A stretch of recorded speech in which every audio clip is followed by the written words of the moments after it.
Hello, in this video I will mention Nesa Surah, the verse 23.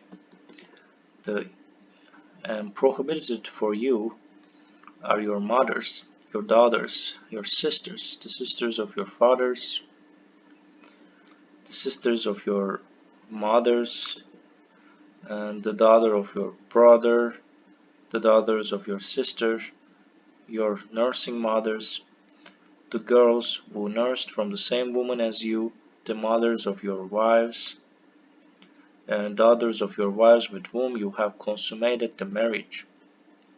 If the marriage has not been consummated, you may marry the daughter. Also prohibited for you are the women who were married to your genetic sons.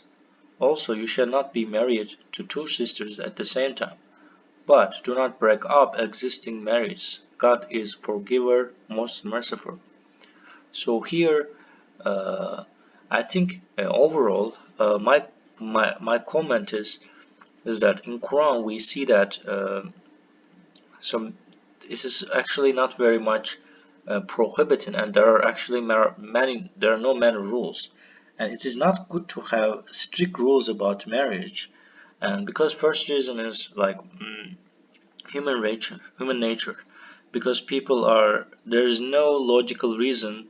There are logical reasons, there are many reasons, but sometimes law and marriage it is illogical, and this is like sort of our nature has some so we have some acceptance in our brain, or we have some beliefs in our brain already existing patterns, and we choose people according to those patterns, and we are not aware what's going on that much.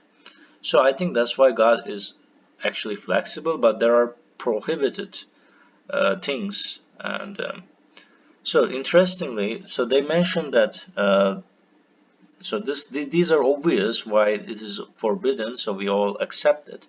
And there are different paradigms, and like there are different understandings about marriage, but and we shouldn't look at to understand it. We shouldn't look at only the last century. We have to look like we have to develop we have to create a deeper understanding of it.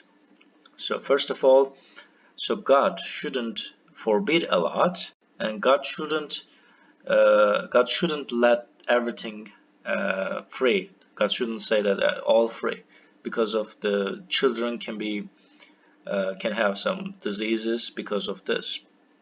So here they mention generally, like, though we know that if this is like genetically not good, and the girls were nursed from the same woman as you, is even like there are some common epigenetic reasons that will increase the chances of diseases, and because of the nursing the same person. And also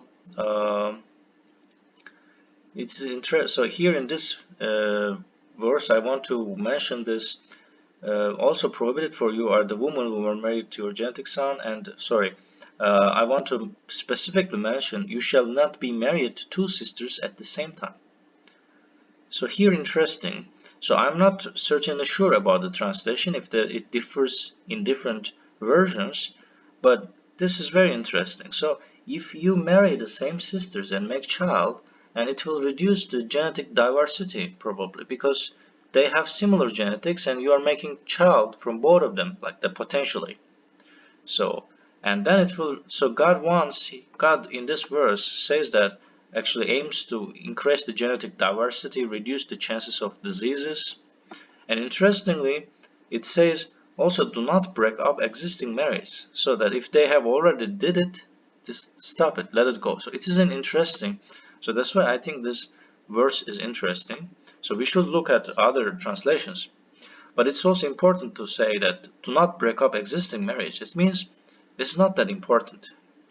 If they have already married, then you don't have to stop it. And it's not that a big deal. I think that's the meaning here.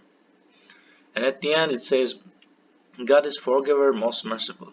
So actually this yeah, this verse is quite comprehensive, and it summarizes and teaches us the basic rules, and it actually has no much meaning for most of people because we already have the similar understanding.